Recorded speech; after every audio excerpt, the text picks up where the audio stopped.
Okay, எழுந்து நிற்போமா. வேதத்தை தூக்கி பிடிச்சு, உம்முடைய வசனம் என் கால்களுக்கு தீபமும் என் பாதைக்கெல்லாம் வெளிச்சமா இருக்கிறது. இன்று பேசப்படும் ஒவ்வொரு வார்த்தைகளையும் கர்த்தர் வருமளவும் என்னுடைய வாழ்க்கையில அப்பியாசப்படுத்துவேன் என்று உடைய வல்லமையுள்ள நாமத்தினாலே உறுதி கூறுகிறேன். ஆமேன். ஹல்லேலூயா. கை தட்டி போதுக அம்மாவை வரவேற்போமா.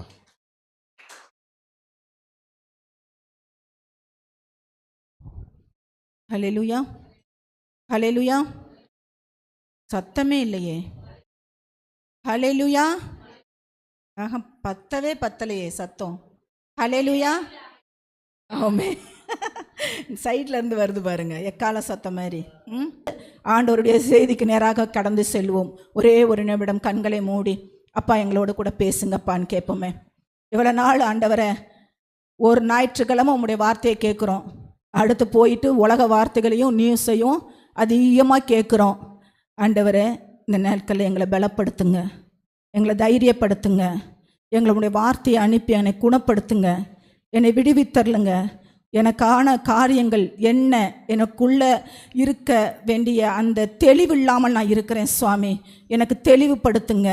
என் காரியங்களில் ஆண்டவரே எனக்கு முன்னாக இருக்கிற தடைகளை நீக்கி போடுங்க அப்படின்னு சொல்லி நம்ம எதற்காக வந்திருக்கிறோம் என்பதை நான் மனுஷியாக இந்த இடத்துல இருந்து பார்க்கும் பொழுது உங்களை முகத்தை பார்க்கலாம், ஆனால் கர்த்தரோ இருதயத்தை ஆராய்ந்து அறிகிற தேவனாக இருக்கிறார். உங்களுடைய தேவைகள் என்ன, உங்களுடைய வேண்டுதல்கள் என்ன, உங்களுடைய அங்கலாய்ப்பு என்ன, உங்களுடைய நொறுக்கப்பட்ட இருதயம் என்ன, உங்களுடைய காரியங்கள் என்ன என்பதை சாஷ்டாங்கமாய் விழுந்து நீங்கள் கேட்கும் பொழுது அண்ட சராசரங்களை உண்டாக்கின தேவன் இந்த இடத்துல வீற்றிருக்கிறார் என்பதை மாத்திரம் நீங்கள் உணர்ந்து கொண்டு மற்ற அக்கம் பக்கத்தில் யாரையும் பார்க்காதீங்க.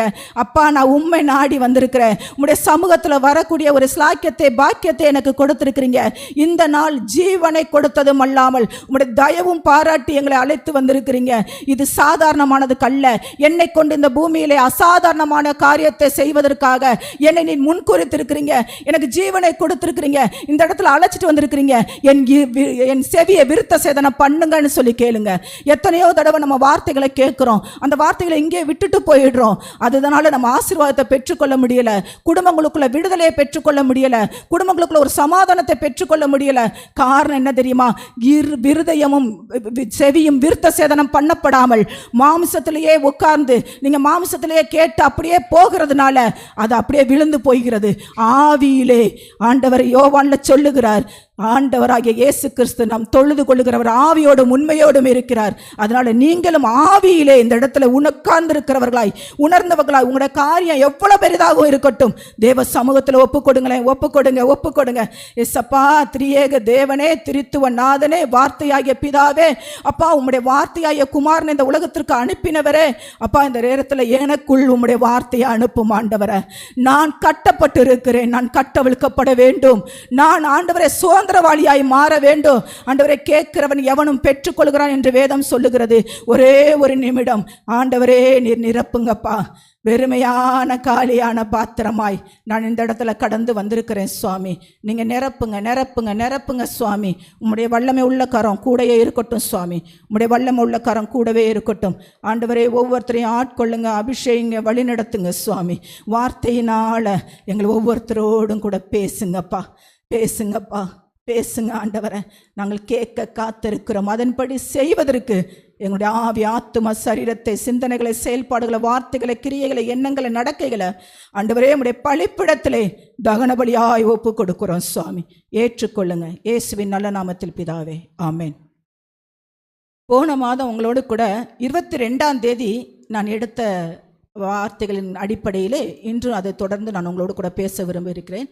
வாஞ்சையும் நம்பிக்கையும். நமக்கு ஆண்டவராகிய இயேசு கிறிஸ்து அவருடைய ரூபத்தின்படி அவருடைய சாயலின்படி படைக்கப்பட்ட நமக்கு 5 அறிவு கொண்ட மானை ஒப்பிட்டு நம்மளை உற்சாகப்படுத்துகிறார். அந்த மானை கொண்டு நமக்கு சில காரியங்களை கற்றுக் கொடுக்கிறவராக இருக்கிறார். 2 விதமான மான்களை உங்களோடு கூட நான் பேசினேன். சங்கீதம் 42:1 2 விதமான மான்கள். ஒன்று 42:1 பார்த்தீங்கன்னா வாஞ்சையோடு இருக்கிற ஒரு மான், ஆத்தும தாகம் கொண்ட ஒரு மான். இரண்டாவதாக ஆபகுக் 3ஆம் அதிகாரம் 19வது வசனத்திலே பார்க்கிறோம், அவர் என் பெலன், என் நம்பிக்கை, ஆண்டவராகிய கர்த்தர் என் பெலன். அழகாச்சிர என் கால்களை மான்கால்களை போலாக்கி, தீர்க்கதரிசியாகிய ஆபகுக்கு சொல்லுகிற வார்த்தைகள். இது ரெண்டையும் குறித்து உங்களோடு கூட நான் பேசினேன். அது அழகாய் சொல்லுகிறது, மானானது நீரோடுகளை வாஞ்சித்து கதறுகிறது போல தேவனே என் ஆத்துமா. இந்த உலகத்திலே பயங்கரமான காரியங்கள், திடுக்கிடும் காரியங்கள், நம்மளை வஞ்சித்து போகிறதான காரியங்கள், நிறைய காரியங்கள் நம்மளை சுற்றி கொண்டிருக்கிறது. உங்களிடத்திலும் என்னிடத்திலும் கர்த்தர் கேட்கிறது, என் மேல் நீர் வாஞ்சையா இருக்கிறாயா? என் மேல் நீ தாகம் கொண்டவனாக இருக்கிறாயா? அதுதான் கஷ்டம். ஆனால் கோராக்கின் புத்திரர் எழுதின சங்கீதம் இது.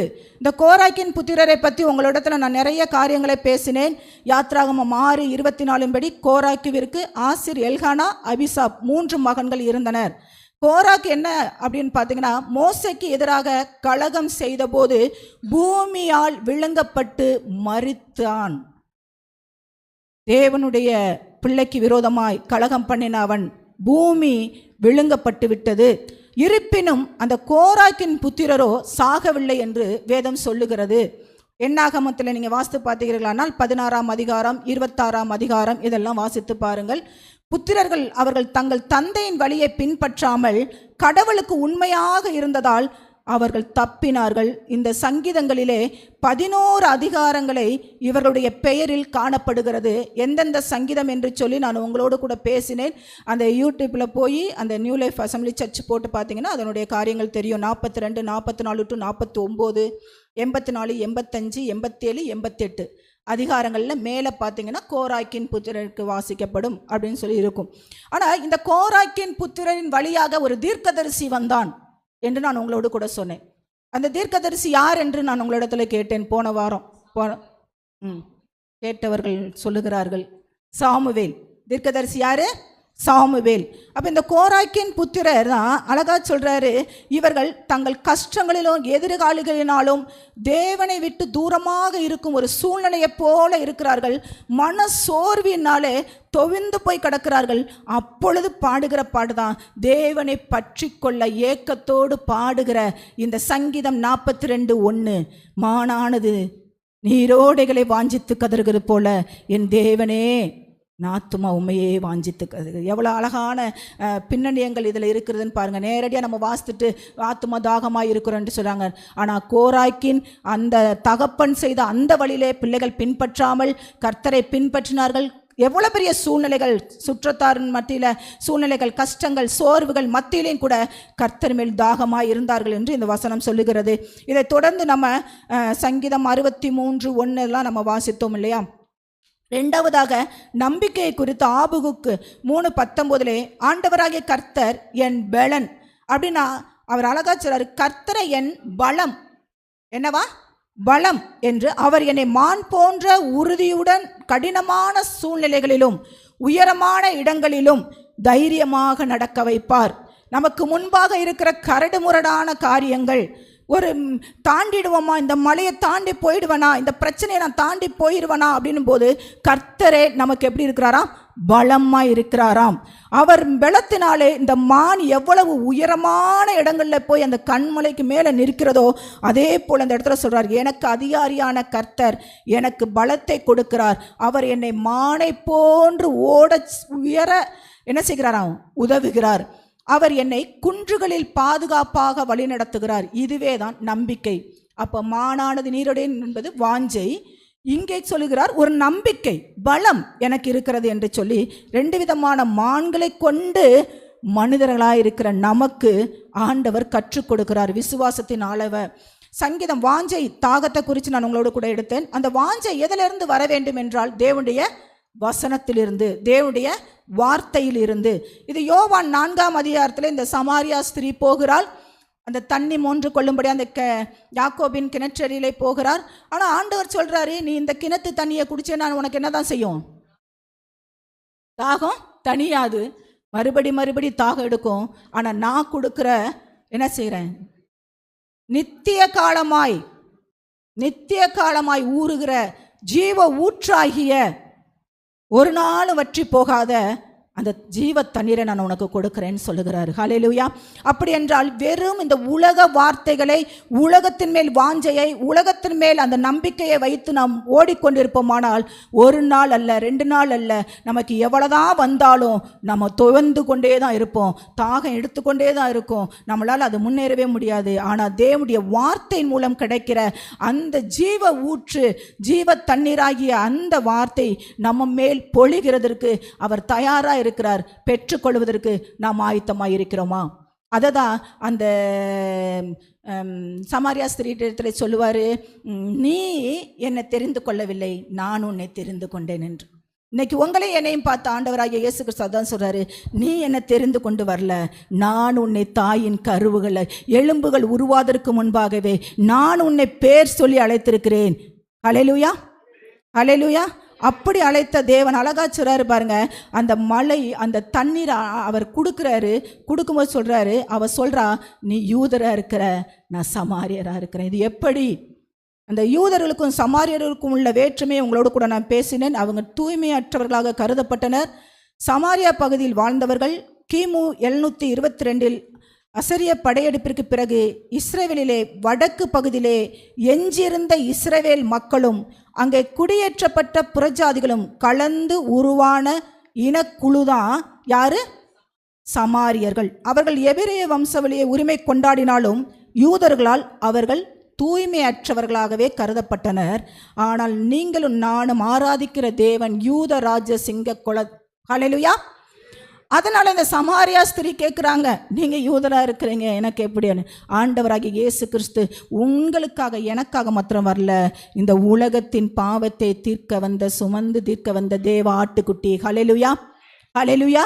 அதனால் இந்த யூதர்களுக்கும் சமாரியர்களுக்கும் இடையிலே கடந்த அந்த இன பிரிவினைகளை, மத பிரிவினைகளை, வேற்றுமைகளை உடைக்கும்படியாக அந்த இடத்துல வருகிறார். அதை குறித்து நான் உங்களோடு கூட பேசினேன். அப்படி என்றால் யோவான் 15:16 சொல்லுகிறார், நீ என்னை தெரிந்து கொள்ளவில்லை, நான் உன்னை தெரிந்து கொண்டேன். உன் வறட்சி மாற, உன்னுடைய அவமானங்கள் மாற, உன்னுடைய கஷ்டங்கள் மாற, உன்னுடைய நிந்தனைகள் மாற, நீ யாராரவோ தேடி போயிருக்கலாம், யார்கிட்டையோ உன்னுடைய கஷ்டங்களை நீ எடுத்து சொல்லியிருக்கலாம். ஆனால் ஆண்டவராகிய இயேசு கிறிஸ்து எத்தனையோ தடவை உங்களை என்னை தேடி வந்த போதெல்லாம் அவரை கைவிட்டுட்டோமான்ற நிதானிச்சு அறிந்து கொள்ளுங்க, நிதானிச்சு அறிந்து கொள்ளுங்க. அவர் அழகா சொல்லுகிறார். அப்படி என்றால் நம்மளுடைய இந்த உலகத்திலே படுகிற சிறு சிறு கரைகள் நம்ம மேலே படும். வெளியில் போகிறோம் இல்லையா, மழை தண்ணி, மழை தூசிகள் எல்லாம், அது அனுதினம் நம்ம என்ன செய்கிறோம்? சரீர பிரகாரமாக சுத்திகரித்து கொள்ளுகிறோம். ஆனால் உண்மையான, இந்த உலகத்திலேயே உண்மையான நம்முடைய இருதயத்தை சுத்திகரிக்கிற ஒரு கருவி எது? திருவசனம். ஹல்லேலூயா. அது மாத்திரம்தான் என்னை மற்றவங்க குற்றப்படுத்த வேண்டாம், மற்றவங்க என்னை நிதானம் திருக்க வேண்டாம்.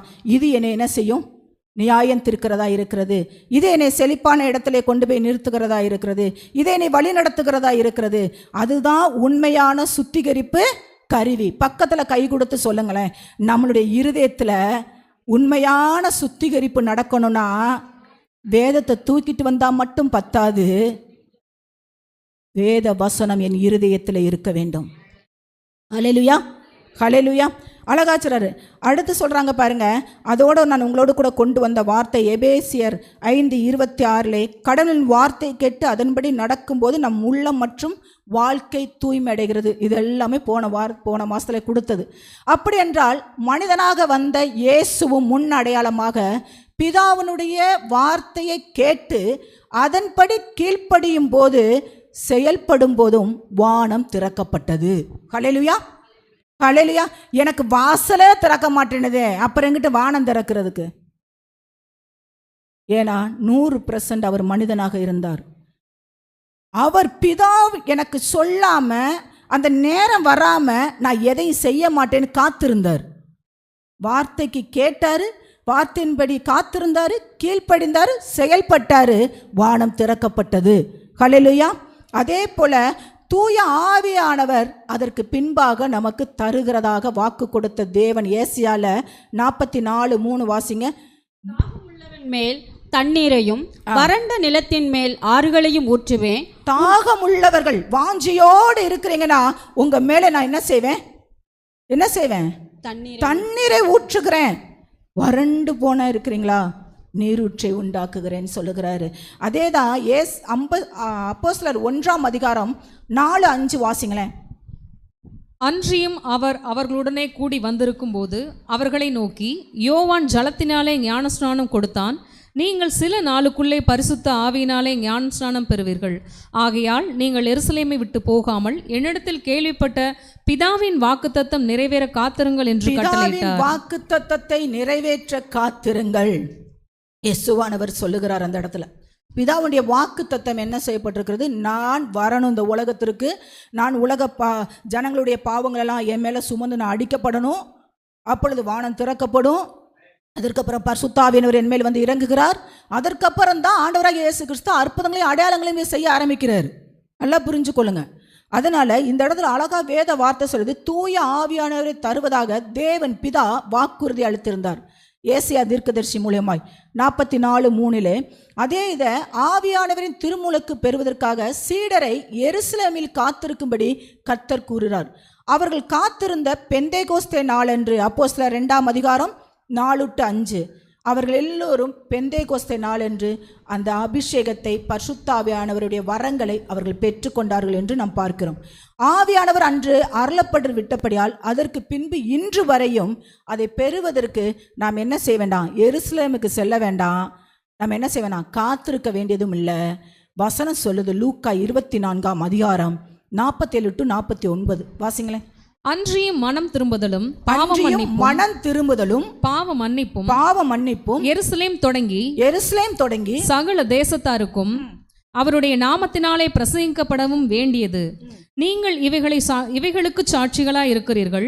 என் பிதா வாக்குத்தத்தம் பண்ணினதை இதோ நான் உங்களுக்கு அனுப்புகிறேன்.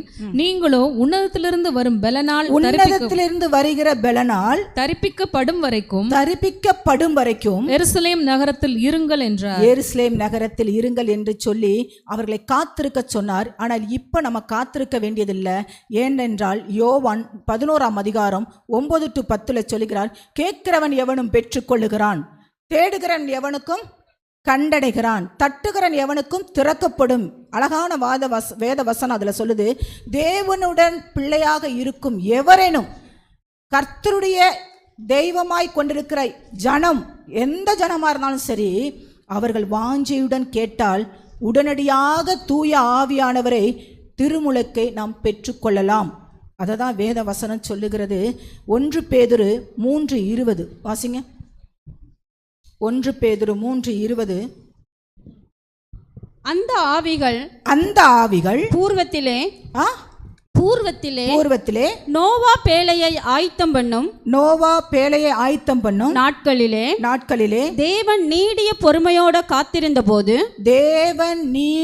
பொறுமையுடனே காத்திருந்த போது கீழ்ப்படியாமல் போனவைகள் அந்த பேழையிலே சிலராகிய 8 பேர் மாத்திரம் பாதுகாக்கப்பட்டார்கள், காப்பாற்றப்பட்டார்கள். இல்லையா? அழகா சொல்லுகிறது. இதை குறித்து நான் இன்னொரு மெசேஜ் நான் உங்களோட கூட இருக்கிறேன். ஆவியிலே கீழ்ப்படியாதவர்கள் விழுந்து போனார்கள் என்பது. இது வெள்ளிக்கிழமை நம்ம குட் ஃப்ரைடே ஆராதித்தோம். அடுத்து நம்ம ஈஸ்டருக்கு போனோம். இந்த சனிக்கிழமைகளே இந்த கீழ்ப்படியாத ஆவிகளிடத்திலே ஆண்டவராகிய இயேசு கிறிஸ்து அங்கே போய் என்ன சொன்னார் என்பதற்கு விளக்கமாக நான் இன்னொரு நாள் எடுக்கிறேன் உங்களோடு கூட. அழகா சொல்கிறாரு பாருங்க. அந்த இடத்துல நோவாவும் அவன் குடும்பமும் பெருவெள்ளத்தின்று பேழைக்குள்ளாக பாதுகாக்கப்பட்டார்கள். இது என்ன காரணம் என்றால், ரட்சிக்கப்பட்டவர்கள், முக்கியமாக நான் ஆண்டவருடைய பிள்ளை, நான் ஆண்டவருக்குள்ளே இருக்கிறேன் அப்படின்னு சொல்கிறவங்க வசனத்திற்கு கீழ்ப்படிவது மிக மிக முக்கியம். வசனம் என்ன சொல்லப்பட்டிருக்குதோ அதன்படி நடக்கணும்னு சொல்லி தான் நமக்கு கற்றுக் கொடுக்கிறது. அப்படி கீழ்ப்படிந்து முதலாவது அவருடைய கட்டளைகளுக்கு நாம் என்ன செய்ய வேணும்? நடக்கணும். கட்டளையின்படி திருமுழுக்கு எடுக்க வேண்டும். அது அழகா சொல்லுகிறார். அதனால நோவா பாருங்க, கர்த்தர் அனுப்பிய பெரும் வெள்ளம், உலகத்தையே அழிச்சு போடுகிறதான ஒரு பெரும் வெள்ளம், ராவும் பகலுமா 40 நாளளவும் என்ன செய்யுது? மழை அடித்து ஊற்றி கொண்டே இருக்கிறது. அதில் அவன் குடும்பம் மற்றும் அழியாமல் பாதுகாத்தாராம். ஏனென்றால் அவனுடைய தேவனுடைய கண்களில் நோவாவுக்கு அந்த கிருபை கிடைக்கணும்னா நோவா எப்படிப்பட்ட மனுஷனாக இருந்தான்? நீதிமானும் உத்தமனுமாய் இருந்தான். இந்த இடத்துக்கிட்ட தான் ரொம்ப முக்கியமாக நம்ம வருகிறோம். நம்ம சில விஷயங்களில், சில நேரங்களில் நம்ம பாதுகாக்கப்பட்டு கொண்டிருக்கிறோம். கர்த்தருடைய கிருபை நம்ம மேலே கிடைத்து கொண்டிருக்கிறது இந்த உலகத்தில் நடக்கிற காரியங்களை பார்க்கும் பொழுது. ஆனாலும் அழகா சொல்லுகிறார் அந்த இடத்துல, நோவா ஆதியாகமம் 9ஆம் அதிகாரத்தை நீங்கள் எடுத்து பாருங்க, 6வது அதிகாரத்தையும் வாசித்து பாருங்க. அவன் நீதிமான், பரிசுத்தவான், அவன் எங்கும் பாவமும் கொடுமையும் ஒழுங்கின்மையும் இருக்கும் சூழ்நிலையில கூட நீதியாக நடந்த ஒரே மனிதன். அவன் மூலியமாக அவனுக்கு கர்த்தர் மேல் ஒரு நம்பிக்கை, மேகத்தின் வில்லை உடன்படிக்கையாக அவனுக்கு தந்தார். மண்ணில் இனி வெள்ளம் இல்லை என்றே நோவாவின் விசுவாசம் காத்து நின்றதே மனித குலம் தலைக்க செய்ததே. நோவாவின் மூலமாக தான் மறுபடியும் மனித குலங்களை என்ன செய்தார்? கொண்டு வந்தார், உருவாக்கினார் இல்லையா? ஆனால் பார்வோனின் காலத்திற்கு முந்தைய பாவம் பெருகிய பூமியிலே நீதி தூதனாக நின்றான் நோவா. ஒரு நீதிமானாக, நீதியின் தூதனாக நின்றவன் தான் நோவா. அக்கினியும் அழியாத வெள்ளமும் வந்தபோதும் அதிர்ந்து போகாத உள்ளங்கொண்டான். இன்னைக்கு நமக்கும் சில நேரங்களில் அக்கினியினாலையும் தண்ணீரினாலையும் பயங்கரமான அழிவு வந்து கொண்டிருக்கிறது. வந்த போதிலும் அதிர்ந்து போகாத உள்ளங்கொண்டான். தேவன் சொன்ன கட்டளை மீறாமல் பேழையை கட்டி நீதி உள்ள நோவா பாதுகாக்கப்பட்டான். ஹல்லேலூயா. இன்னைக்கு நம்மளுடைய விசுவாசம், நாம் தேவன் மேல் வைத்திருக்கிற ஒரு வாஞ்சை, நம்பிக்கை, பரலோக வாஞ்சைக்குள்ளாக, அதுதான் நமக்கு கொடுக்கப்பட்டிருக்கிற ஒரு பெரிய பேலை. அந்த பேழைக்குள் போவதற்கு எத்தனை பேர் நம்ம ஆயத்தமாக இருக்கிறோம்? ஆனால் அப்படிப்பட்ட ஒரு மனிதன், நீதியின் மேலேயும் பசிதாகம் உள்ளவனாய் இருந்தவன், ஜனங்கள் மேலேயும் இருந்தவன், கர்த்தருடைய கட்டளைகளை மீறாமல் இருந்தவன், அவன் பாதுகாக்கப்பட்டதுக்கு பின்பாக அவன் இந்த பூமியிலே ஒரு திராட்சை தோட்டத்தை நாட்டுகிறான். அதை நாட்டி அதிலிருந்து வருகிற திராட்சை பழத்தை அவன் அந்த மதுவை குடித்து மானம் கெட்டவனாக, தன்னுடைய வஸ்திரம் விலகினவனாக இருக்கிறான். இன்னைக்கு உலகத்தாருக்கிட்ட நம்ம அநேக காரியங்களை சொல்கிறோம். இன்னைக்கு ஆண்டவருடைய பிள்ளைகள் அநேக காரியங்களில் இப்படியும் ஒரு வாழ்க்கை வாழ்ந்து கொண்டு இருக்கிறோம். தன்னைத்தானே நிதானிக்க வேண்டிய ஒரு காலகட்டத்தில் நாம் இருக்கிறோம். அவன் எவ்வளவு பெரிய நீதிமானாக இருந்தாலும் இன்னைக்கு விலை செய்கிற பிசாசு மதுவினாலும் மாதுவினாலும் பொருளாசையினாலும் நம்மளை விழ பார்க்கிறான். ஆண்டவராகிய இயேசு கிறிஸ்து அதனால தான் சொன்னார், உலகத்தின் முடிவு பரியந்தம் சகல நாட்களில் நான் உன்னோடு கூட இருக்கிறேன் என்று சொன்ன தேவன், முடிவு பரியந்தம் நிலைத்திருப்பவனே ரட்சிக்கப்பட்டவன் சொல்லியிருக்கிறார்.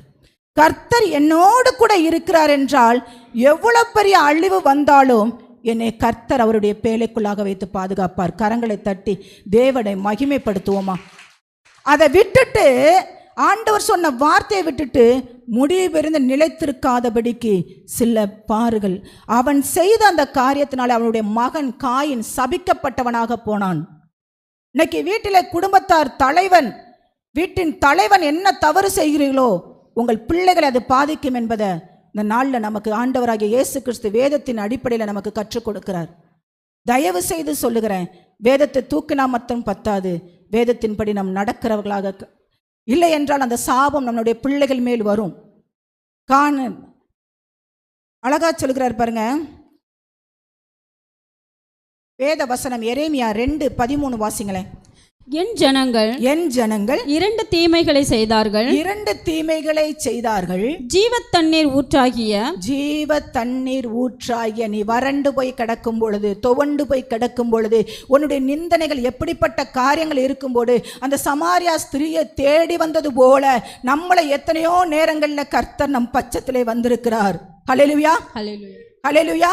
நம்மளை தேற்றிருக்கிறார். நீ என்னை தெரிந்து கொள்ள மகனே, நீ என்னை தெரிந்து கொள்ள மகளே, நான் உன்னை தெரிந்து கொண்டேன், நான் உன்னை தேடி வந்தேன் உன்னை மீட்கும்படியாக என்று சொன்ன தேவன் இந்த இடத்திலே ஜனங்கள் 2 நினைவுகளாலே என்ன செய்கிறாங்களாம்? தீமைகளை தெரிந்து கொண்டார்கள். இதைதான் எலியா தீர்க்கதரிசி சொல்றான். நீ பாகாலை தெரிந்து கொள்ளனா பாகாலை தெரிந்து கொண்டு போ, கர்த்தர் தெய்வமானால் கர்த்தரை பின்பற்று. 2 நினைவுகளோட குந்தி குந்தி நடக்காத. அக்கறையில் ஒரு கால் இக்கரையில் ஒரு கால், நான் நடு கடலில் விழுந்து செத்து போகணும் ஒன்றுமே இல்லாமல். அதனால இந்த இடத்துலையும் கர்த்தரை விட்டு விட்டு மற்ற எல்லாவற்றையும் தேடி போகிறது. உலக பொருட்களை, சடங்காச்சாரங்கள், மத வழிபாடுகள், சடங்காச்சாரங்கள், புகழ், செல்வாக்கு, பதவிகள். ஞாயிற்றுக்கிழமை ஆராதனைனா தயவு செய்து சொல்கிறேன், வேறு எந்த இடத்துக்கும் ப்ரிப்பேர் கொடுக்காதீங்க. முதல் இடம் கர்த்தருடைய ஆலயத்துக்கு வரணும்னு சொல்லி மட்டும் வாஞ்சிங்க. அந்த வாஞ்சியை தான் ஆண்டவர் விரும்புகிறார். நாடுவது நீரூற்றை, அதாவது ஜீவனுள்ள நீரூற்றை விட்டுவிட்டு வெடிப்புள்ள தொட்டியை நாடுவது தான் இந்த பேரு, புகழ். அந்த மனுஷர் அங்கே இருக்கிறாங்க, அந்த இடத்துக்கு நான் போயே ஆகணும். பதவி, உலக பொருட்கள், சடங்காச்சாரங்கள், இது எல்லாத்தையும் பற்றி கொண்டுட்டு ஜீவனுள்ள நீரூற்ற தேவனை நம் விட்டு விடுகிறவர்களாக இருக்கிறோம். இந்த இடத்துல நமக்கு நம்மை நாமே நிதானித்து அறிந்து கொள்ளும்படியாக வேத வசனம் சொல்லுகிறது. அந்த வசனத்தை திரும்ப வாசிங்க. என் ஜனங்கள் 2 தீமைகளை செய்தார்கள்.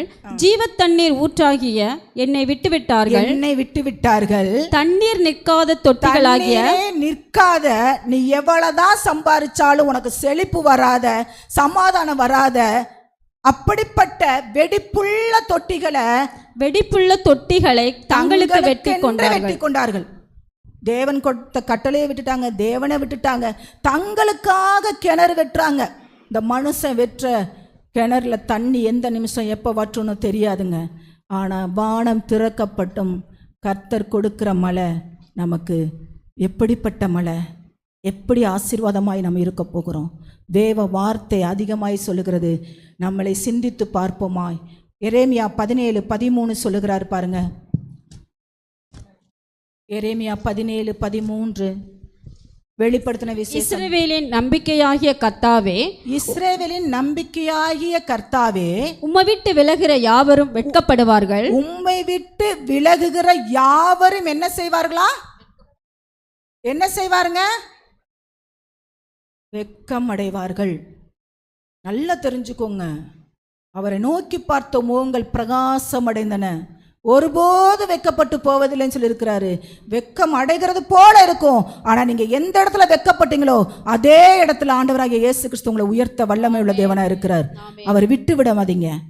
திரும்ப ஒருக்கா வாசிங்க. இஸ்ரவேலின் நம்பிக்கையாகிய கர்த்தாவே, உம்மை விட்டு விலகிறார் யாவரும் வெட்கப்படுவார்கள். யாவரும் வெட்கப்பட்டு போவார்கள்.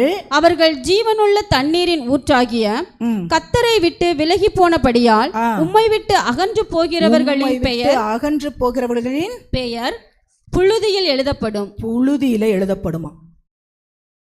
கர்த்தரை பின்பற்றுகிறவர்களுடைய பெயர் பரலோகத்தில் எழுதப்படுமாம். லூக்கா 10:20 வாசிங்க.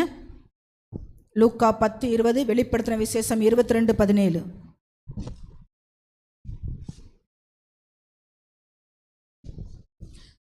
ஆகிலும் ஆவிகள் உங்களுக்கு கீழ்ப்படுகிறதற்காக நீங்கள் சந்தோஷப்படாமல் உங்கள் நாமங்கள் பரலோகத்தில் எழுதியிருக்கிறதற்காக சந்தோஷப்படுங்கள் என்றார். ஹல்லேலூயா. இந்த இடத்துல சொல்றாரு, உன்னால அற்புதங்கள் நடக்குது, அடையாளங்கள் நடக்குது, சுகம் கிடைக்குது, நான் ஆண்டவரோடு சரியா இருக்கிறேன். ஆவிகள் உனக்கு அடங்கி போகிறது, இந்த பூமி அடங்கி போகிறது பெருமல்ல. உன் பேரும் என் பேரும் கர்த்தருடைய சமூகத்திலே, அவருடைய எழுதப்பட்ட அந்த பரலோகத்திலே எழுதப்பட்டிருக்க வேண்டும். அதற்கு நாம் தயாராக இருக்கிறோமா? அதற்கு நாம் ஆயத்தமாக இருக்கிறோமா? வெளிப்படுத்தின விசேஷம் 22:17. ஆவியும் மணவாட்டியும் வா என்கிறார்கள். ஆவியும் மணவாட்டியும் வா என்கிறார்கள். கேட்கிறவனும் வா என்பானாக. தாகமாய் இருக்கிறவன் வரக்கடவன், விருப்பமுள்ளவன் ஜீவ தண்ணீரை இலவசமாய் வாங்கி கொள்ள கடவன். விருப்பமுள்ளவன், யார் இடத்துலையும் ஆண்டவர் கட்டாயப்படுத்துறது இல்லை. ஆண்டவர் வந்து செய்ய வேண்டிய காரியங்களாம் செய்து முடிச்சுட்டு திறவுகோல் சாவியையும் நம்ம கையில் கொடுத்துட்டாரு. உன் இருதயத்தை திறக்கணுமா, உன் வாசலை திறக்கணுமா, கதவு வெளியில் நின்று தட்டுறாரு. நீ விரும்பிங்கன்னா என்ன செய்யலாம்? கதவை திறக்கலாம். விரும்பினாதான். தாகமாக இருக்கிறவர்கள் விரும்புகிறவர்கள் மீண்டும் தாகம் அடையாதவாறு ஜீவ தண்ணீரை இலவசமாக பெற்றுக்கொள்ளலாம். அன்று சமாரியா பெண்ணிற்கு ஜீவ தண்ணீரை பற்றி கூறிய கிறிஸ்து இன்று நம்மையும் உங்களையும் என்னையும் அழைக்கிறவராக இருக்கிறார். யோவானில் குறித்து வச்சுக்கோங்க, 4ஆம் அதிகாரம் 10-14. அந்த சமாரியா ஸ்திரீ பாவியாக இருக்கிறாள். பாவியாக இருக்கிறவ கர்த்தர் தேடி வந்து அவளை என்ன செய்கிறார்? பரிசுத்தமாக்க விரும்புகிறார். பாவி என்று அறிந்தும் அவரிடத்தில் வருகிற தேவன் நம்ம தேவனென்று அறிந்தும் அவரிடத்துல நாம் வருகிறதில்லை. அவர்தான் உண்மையான தேவன் என்பதை அறிந்திருந்தோம் நம்ம என்ன செய்கிறதில்ல, அவரிடத்தில் வருவதற்கு நாம் இன்னும் தயக்கம் கொண்டவர்களாகவே இருக்கிறோம். அப்படி என்றால் 3 விதமான காரியத்தை நமக்கு சொல்லுகிறார். இப்படி வறட்சிகள் அவளுடைய வாழ்க்கையில எப்படி வறண்டு போயிருந்ததோ அந்த வறட்சியை மாற்றுவதற்கு சங்கீதம் 36:9, ஜீவ ஊற்று உம்மிடத்தில் இருக்கிறது, உம்முடைய வெளிச்சத்திலே வெளிச்சம் காண்கிறோம். ஹல்லேலூயா. அவளுடைய பாதை இருள் போன்றிருந்தது. சங்கீதக்காரன் தாவீது அந்த இடத்துல எழுதுகிறான், என்னுடைய பாதை இருள் போல் இருக்கிறது. ஆனாலும் கூட அந்த இடத்துல தாவீது சொல்லுகிறான், ஜீவ ஊற்று உம்மிடத்திலே இருக்கிறது, உம்முடைய வெளிச்சத்திலே நாங்கள் என்ன செய்கிறோம், வெளிச்சம் காண்கிறோம். வெளிச்சத்தின் பிள்ளைகளாய் நடந்து கொள்ளுங்கள். வெளிச்சம் நம்மேல் பிரகாசிக்கிறதா இருக்கிறது. சூரியனை உண்டாக்கினவர் கர்த்தரை துதியுங்கள், அவர் கிருபை என்றும் உள்ளது. சூரியனும் பிரகாசிக்கத்தக்க மகிமை உள்ளவர் நாம் ஆராதிக்கிற தேவன். அழகா சொல்கிறார். அதனால நம்மளுடைய வறட்சியை மாறுவதற்கு ஆண்டவர் சொல்றாரு, உன்னுடைய இருள் மாறுவதற்கு, உன்னுடைய வறட்சியான காரியங்கள் மாறுவதற்கு, அந்த மான் அந்த வறட்சியை கண்டு ஓடுகிறது, தாகமெடுத்து ஓடுகிறது. அதை மாற்றுவதற்கு ஜீவ ஊற்றை கொடுப்பது மாத்திரமல்ல, உம்முடைய இருளை நான் நீக்கி வெளிச்சத்தை கொடுக்கிறவனாய் இருக்கிறேன் என்று தேவன் சொல்லுகிறார். எதிரிகள் நல்லா புரிஞ்சு கொள்ளுங்க. அன்றைக்கு மானுக்கு சுற்றிலும் என்ன செய்யும், எதிரிகள் புலி கரடி எதுவுமே என்ன செய்யும், இந்த மானை தான் என்ன செய்யும், பிடிக்கணும்னு இருக்கும். இதே போல உன் வீட்டாரே உனக்கு சத்துருக்கள் சொல்லப்பட்டிருக்கிறது.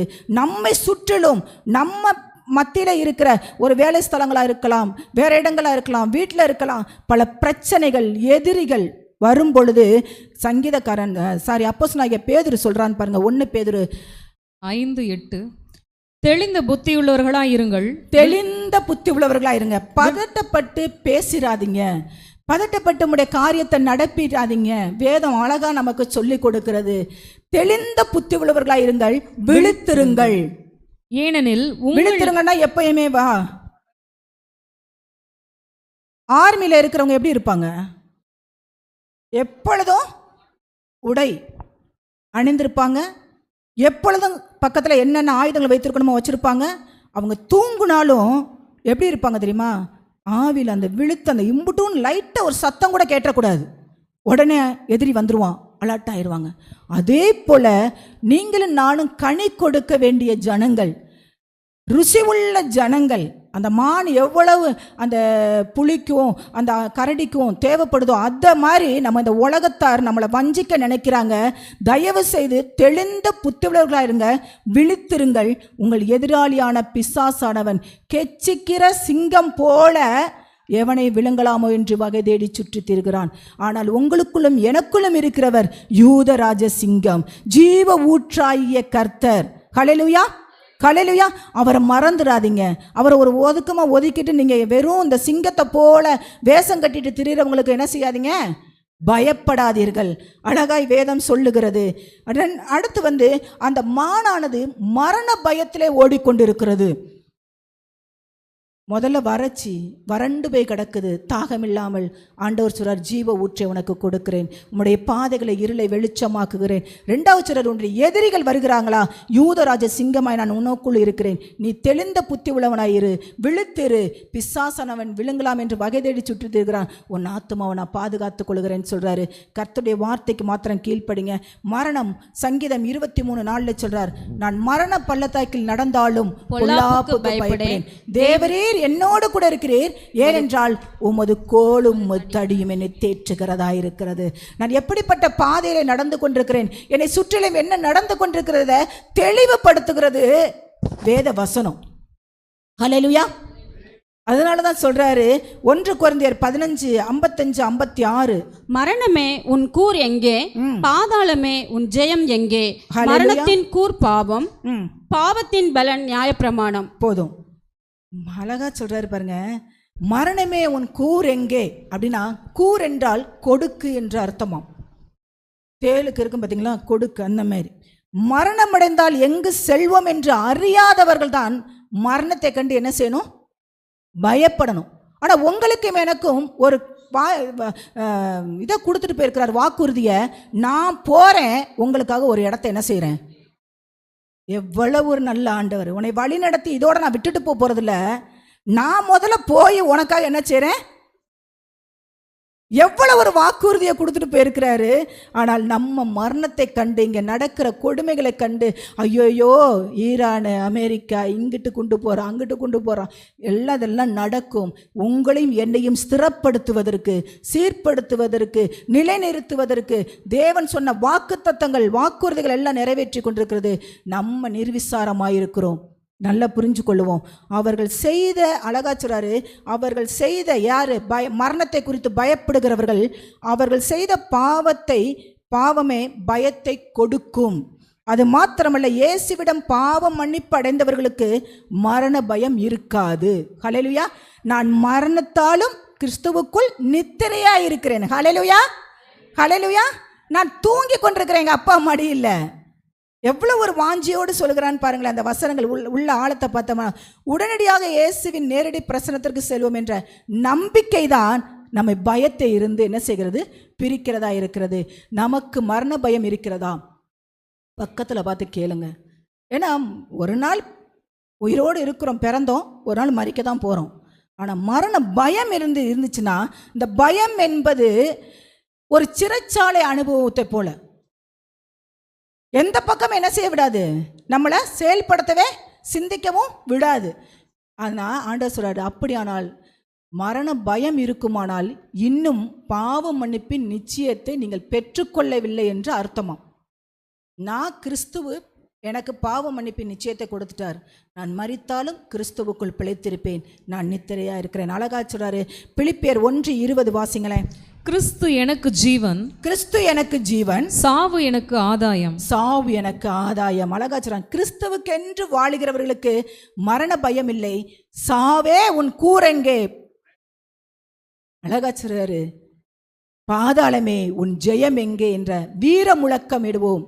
அதனால தான் ஆண்டவர் சொல்றாரு அந்த கொரிந்தியரில், அழுகாதீங்க, துக்கித்து அழுது கொண்டு இருக்காதீங்க அறிவில்லாத ஜனங்களை போல. ஏன்னா இந்த பூமியில் இருந்த பாடுகளுக்கெல்லாம் விட்டுட்டு பரம தகப்பனுடைய கரத்தில் இருக்கிறாங்கன்னு சொல்லி என்ன செய்யுங்க, சந்தோஷப்படுங்க. அழகா சொல்றாரு. இதை நாமே நிதானிக்கும்படியாய் வசனம் சொல்லுகிறது. ரோமர் 14:8 இதை,